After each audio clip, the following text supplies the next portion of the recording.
The other part of the course, aspect of the course that I want you to understand is history courses oftentimes bury you with a ton of information. Trust me, I understand this, studied history for a really long time. Survey courses in particular can be particularly burdensome because there is a whole lot of information in a survey course. But these courses, and frankly, my perception of what college is really about, is about learning how to think about things, to consider things that you may not have thought about before, to absorb information that you may not have encountered before, to think critically about issues. So discussion questions require you to respond to a classmate. That means you have to wait until other members of your class have actually provided some response. And when you respond to them, the idea isn't to say, oh, I think that's right, or oh, I agree with what you're saying, because that's not substantive. You need to offer your insights. The notion of the discussion is to actually provide the kind of opportunity to exchange ideas like you would in a classroom discussion. Because we're in an online environment and we don't have a chance to sit face to face and talk about ideas, the discussion assignments are there to provoke you to exchange ideas with one another. Now, that may mean that you don't agree with something that somebody else said. That's fine. You don't have to agree. But if you don't agree, you should explain why.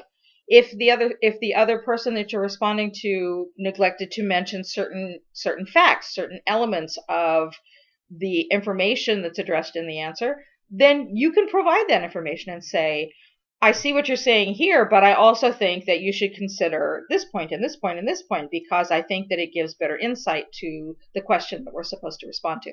So there are a lot of different ways that you can reply to your classmates that engage in ideas, engage in online conversation, if you want to call it that. So I want you to think about those kinds of things. Now, one of the things I'm going to try to do this semester is I'd like to post some information. If you look at the modules for each chapter, you'll find that there are videos that I've assigned or I've posted. Idea being that they have to give you even greater information on the particular or some aspect of the material that we're covering in that given chapter. But one of the things I've discovered in doing this for a number of years is that there are certain aspects of information that students typically trip on. They have trouble grasping the information. And so I thought what I would try and do is to record some audio lectures. I actually got a microphone and I'm hoping that this will provide some help to you.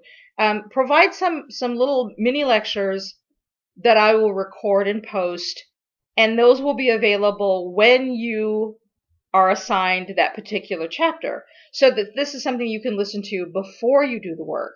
Kind of give you a heads up on things that you might want to look out for, things that you probably want to think about, so that ideally you'll have a better grasp of what you should be focused on when you're preparing your answers.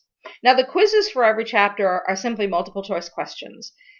Typically, students do quite well on the multiple choice. They're open book. You have 2 opportunities to take them, and I keep your best grade.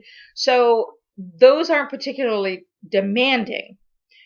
The idea here is that you have 2 different kinds of assessments. You have one that allows you the opportunity to talk about what you know in the discussion, and the quizzes, which are very, very specific, right or wrong answers for every single question. There are 10 quiz questions, and the discussion assignments have 1 larger question. Your examinations, there's a midterm and a final.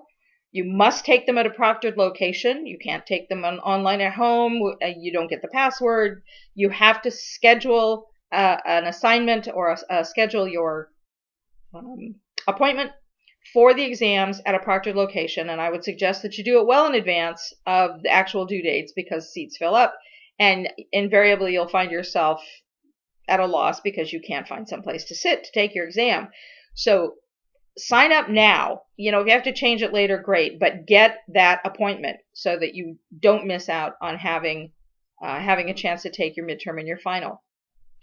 The midterm and final consist of half multiple choice questions. All of the questions on your exams on the multiple choice part are taken from your quizzes.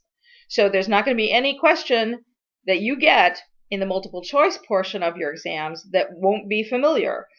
Go back, study your quizzes, you should be fine. The essay portion of your exam is drawn from the study terms that are listed for each chapter. Every chapter module has a list of study terms. And those are used for the other half of your exams. And you have to identify what or who those things or that person is. Now that means you got to tell me who or what this is, where it happened, or where this person lived. You don't want to put Thomas Jefferson in England. He should be in Virginia, just as a clue. You should talk a little bit about the time frame. If you don't have precise dates, it's not terrible, but you should have some sense of a chronology. That is, you don't want to put Jamestown after the American Revolution. So you want to have some sense of the timeline involved, so that you have time information. So it places the person or the event or the place in the context of a time period. Most importantly, you have to explain why this person or this event or this law or this whatever it might be is important. And that's the significance. That's what separates college history from everything that you may have studied from kindergarten through 12th grade. Why do these things matter? What are the ripple effects? What's the impact of the action taken by this person or this event or this law?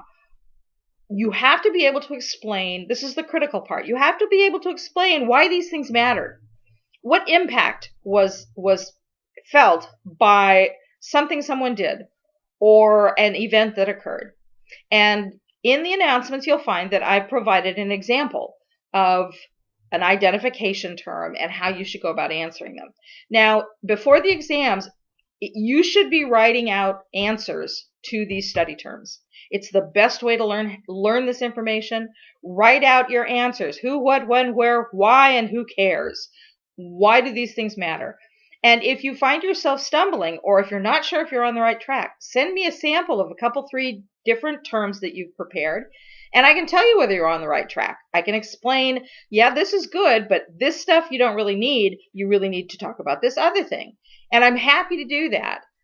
Most students do not take advantage of the opportunity to have me review their preparation, but it's a good idea, and I'm happy to do it. Just, again, don't wait till the last minute, because if you're really on the wrong path and I write back to you, but it's the day before the exam, you're going to have an awful difficult time going back and re-preparing for your exam. So if you do these study terms week over week as they're assigned, you won't have all this stuff pile up at the end, and you can send me some examples and say, am I on the right path? Am I way off base? Make sure that you understand what it is that's expected of you. Okay, so I've talked a really long time here, which is way longer than I planned to. This is what you'd be getting if I were actually in the classroom in front of you, talking a long time. But I want you to understand that this is terrific material. This is important material. This is material that everybody should know. You guys are lucky because you're in this class.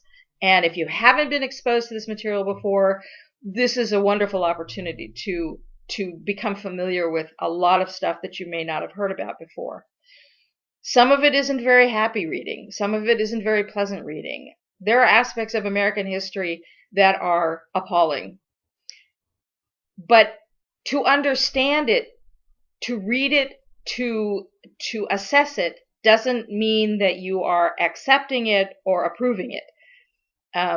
Don't expect the past to look like things look like today. Don't. I have an essay that I'm going to post that I'd love for all of you to read. It's very short, about 3 pages, and it has to do with literature, but I think it's really applicable to the study of history. I get a lot of students who write about some of the more horrific aspects of the past. Slavery, of course, is the most obvious one. And students will say, I just don't understand how people could do this. I just think this is so terrible. No argument there. They're absolutely right. But it's a given, God, I hope it's a given that people realize that these were appalling things that happened in the past. But there's more about the material than just saying it was horrible. We need to look at the past as the past. We're visitors on a time machine, which is the analogy that's used in a lot of the essay that I'm talking about. We're visiting the past, and we can't expect it to look like we know the world to look today. Not that there aren't still horrific things that are happening, but we have to understand that we're looking at a time that is beyond us, that is away from us, and things were different. That doesn't mean that you accept it. It doesn't mean that you approve of it. You're simply reviewing it. You're looking at it and saying, why did people do that then? Let's think about why people did that then. What were the reasons for why people did the things that they did in the past that we find so abhorrent today? These are all worthwhile things to consider.